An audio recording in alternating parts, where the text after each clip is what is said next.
So hello friends, my name is Shiv Shankar Sharma and I am back with my new video। मैं बना रहा था video और कुछ हो गया जिससे कैमरा वगैरह सब हिल गया और वीडियो भी रुक बनना बंद हो गया था। मैंने फिर से स्टार्टिंग से कंटिन्यू कर रहा हूँ।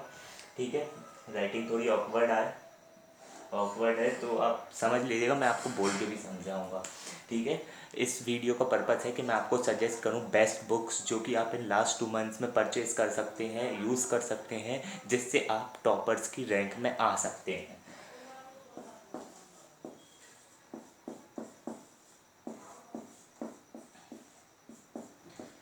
2 मंथ्स बचे हैं हमारे पास, वो भी अब पूरे ही हो जाएंगे, पता भी नहीं चलेगा कब हो गए पूरे। 2 मंथ्स बचे हैं, इसलिए मैं आपको सबसे पहले सजेस्ट करूँगा कि आप सबसे पहले एनसीईआरटी को प्रायोरिटी दें। हमारे पास 5 सब्जेक्ट हैं, 1 maths, second science, third English, fourth social science, fifth Hindi. सबसे पहले आपको एनसीईआरटी सब में सारे 5 सब्जेक्ट में आपको एनसीईआरटी को प्रायोरिटी देनी पड़ेगी, तभी कुछ हो सकता है। एनसीईआरटी को प्रायोरिटी देने के बाद अगर आपके पास टाइम बचता है तो मैं आपको बुक सजेस्ट करूंगा मैथ्स सब्जेक्ट के लिए कि आप आर डी शर्मा के सिर्फ वो क्वेश्चन करें। मैं नहीं कह रहा हूँ कि आप पूरे क्वेश्चन करें, सिर्फ वो क्वेश्चन करें जिनके आगे लिखा है कि वो आए हैं इस दिस ईयर में।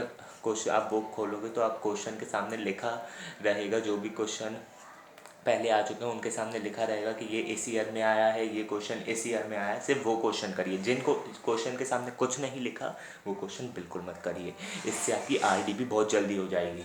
अब आप बोलोगे तो ऐसे तो बहुत सारे क्वेश्चन हैं, हम कैसे करेंगे।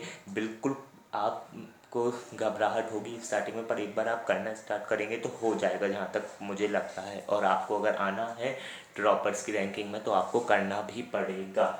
आर डी शर्मा एनसीईआरटी के बाद आर डी शर्मा हो गई। आर डी शर्मा के बाद अगर आपने 2 से 3 सैम्पल पेपर लगा लिए, बस 2 सैम्पल पेपर मैक्सिमम, तो आपके मैथ्स में क्लास 10th बोर्ड में फुल आउट ऑफ फुल आएंगे। ये पूरी कथा रामायण जो मैंने बोली ये सिर्फ स्टैंडर्ड वालों के लिए है। बेसिक्स वालों के लिए, बेसिक्स वालों ने अगर एनसीईआरटी को ही 2 बार अच्छे से कर लिया ना, और एक या 2 सैम्पल पेपर कर लिए, तो गारंटी है कि मैथ्स में फुल नंबर आएंगे। बेसिक वालों का पेपर बहुत इजी आता है, डायरेक्ट एनसीईआरटी का ही आता है ऑलमोस्ट। ये सब जो है ये इससे पहले जो सब मैंने बोला था वो सिर्फ स्टैंडर्ड वालों के लिए था, आर डी शर्मा वगैरह का।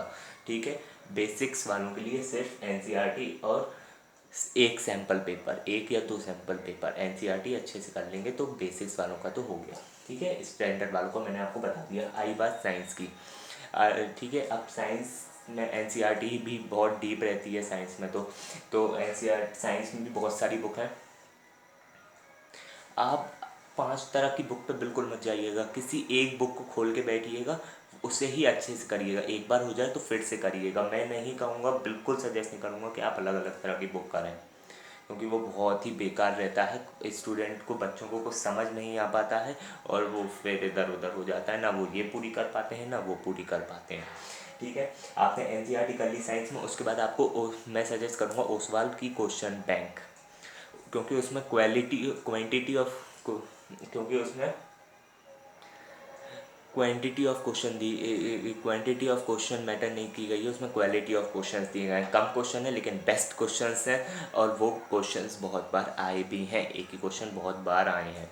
ठीक है, इसलिए मैं आपको ओसवाल क्वेश्चन बैंक सजेस्ट करूँगा। अब आप बोलेंगे भैया हम तो खरीद चुके हैं। भैया नहीं, हम तो खरीद चुके हैं, तो आप जो आपने ख़रीदा है आप उसको ही अच्छे से करिए। ठीक है, इन सब जो बुक मैं आपको यहाँ बताऊँगा उन सब की डिस्क्रिप्शन बॉक्स में मैं लिंक दे दूँगा, और भी बहुत सारी चीज़ों की मैं लिंक दे दूँगा, आप ज़रूर देखिएगा, बहुत इंपॉर्टेंट चीज़ है। मैंने कॉम्बो मंगाया था, परचेज़ करा था ऑनलाइन, इसलिए मेरे पास कॉम्बो है, मैं आपको वो भी अभी दिखा दूँगा, उसकी भी लिंक मैं डिस्क्रिप्शन बॉक्स में डाल दूँगा। डिस्काउंट चल रहा है, आप ले सकते हैं। ठीक है, वो ओसवाल क्वेश्चन बैंक हो गई। ओसवाल क्वेश्चन बैंक एनसीईआरटी कर ली, ओसवाल क्वेश्चन बैंक कर ली, उसके साथ 2 सैम्पल पेपर लगा लिए, तो गारंटी है कि साइंस में फुल।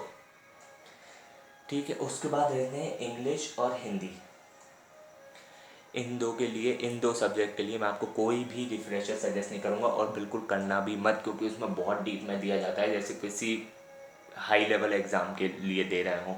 हमें बोर्ड करने हैं, बोर्ड बहुत इजी पेपर बनाता है इंग्लिश हिंदी का। सिर्फ आप एनसीईआरटी अच्छे से करिएगा। एनसीईआरटी करने के साथ आप अगर 2 सैम्पल पेपर भी दोनों सब्जेक्ट के लगा लेंगे अलग अलग, तो मेरी guarantee full out of full. Language में भी फुल आते हैं, बहुत बार आए भी हैं। 1 2 3 4 सब्जेक्ट हो गए। सोशल साइंस मेरे दोस्तों का सबसे टफ सब्जेक्ट सोशल साइंस, उन्हें लगता है टफ सब्जेक्ट, पर होता नहीं है। मैं सजेस्ट नहीं करूँगा कि होता है, कि आप सोशल साइंस की एनसीईआरटी को करिए, ठीक है। एनसीईआरटी तो करिए ही करिए, सबकी करनी है एनसीईआरटी। उसके बाद मैं आपको सजेस्ट करूँगा, सोशल में बहुत सी रिव्यू हैं, सब एक जैसी हैं। ओसवाल भी है, ऑल इन वन भी है, एग्ज़ाम आइडिया भी है। सोशल की आप कोई भी यूज़ कर सकते हैं, क्योंकि क्वेश्चंस किसी में से भी नहीं आएंगे, मैं सच बता रहा हूँ। क्वेश्चन अपने ही कहीं के रहते हैं, बोर्ड खुद बनाता है इस सब्जेक्ट में तो खासकर, कि बुक के क्वेश्चंस तो बिल्कुल नहीं आएंगे सोशल साइंस में, खुद बनाएगा जहाँ तक मैं जानता हूँ board. I have except a lot of expectations with board. Okay, social science की हो गई। सोशल साइंस में आप एनसीईआरटी करिए, एनसीईआरटी के साथ आप 3 4 सैम्पल पेपर कर लीजिए, वो मैक्सिमम रहेगा। क्योंकि जितना आप डीप में जाएंगे उतना आप फंसते चले जाएंगे और आपको डिप्रेशन होने लगेगा सोशल साइंस का, कि सोशल साइंस हम कैसे करें। इसलिए सिर्फ एनसीईआरटी और सैम्पल पेपर मैंने ये पूरा ये देख के बनाया कि अब हमारे पास सिर्फ 2 महीने बचे हैं, ठीक है। अब मैं आपको बुक्स बता देता हूँ।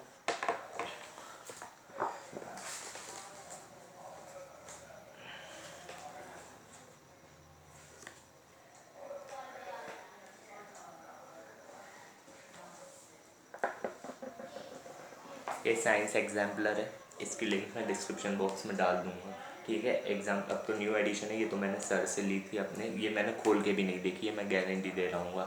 पर आपको अगर अच्छी लगती है तो आप ले सकते हैं, पर मैं सजेस्ट करूँगा कि एग्जाम्पलर तो आप मैथ साइंस दोनों में से बिल्कुल मत करना। एग्जाम्पलर में बहुत डीप टाइप क्वेश्चन रहते हैं, आप सॉल्व करेंगे तो आप खुद ही भूल जाएंगे कि आपको क्या आता है। कि इसलिए एग्जाम्पलर मैंने किसी में सजेस्ट नहीं करी है, क्योंकि अब 2 मंथ बचे, हमारे पास टाइम नहीं है फंसने के लिए, हमारे पास टाइम है इन सब जो हमारे पास हम फंसे हुए उससे निकलने के लिए, ठीक है। ये मैं आपको सजेस्ट करूँगा, इसमें बहुत अच्छी क्वालिटी ऑफ क्वेश्चंस हैं। ओसवाल की क्वेश्चन बैंक मुझे डिस्काउंट रेट चल रहा है अभी, आप परचेज कर सकते हैं, ठीक है। Oswal question bank class 10 science, इसकी लिंक भी मैं डिस्क्रिप्शन बॉक्स में डाल दूँगा। आरडी शर्मा आप कर सकते हैं, आरडी के मैंने आपको बताएं सिर्फ स्टैंडर्ड वालों के लिए। आरडी शर्मा, ये एग्जाम्पलर मैथ्स की एग्जाम्पलर, ये भी मैंने खोल के नहीं देखी है, ये सब रखी हुई हैं, इनमें धूल लग रही है, इसलिए एनसीईआरटी एग्जाम्पलर तो भूल के भी मत करना, ठीक है। Last book all in one social science के लिए आप कर सकते हैं। उसके बाद सैम्पल पेपर्स ओसवाल के सबसे बढ़िया रहते हैं, आप देख सकते हैं। मैंने कॉम्बो सेट मंगाया था, मैं उसकी लिंक आपको डिस्क्रिप्शन बॉक्स में डाल दूँगा, ठीक है। मैंने आपको बुक्स भी सजेस्ट कर दी, अब हमारे टॉपिक्स मैं कंटिन्यू करता रहूँगा। Okay, thank you.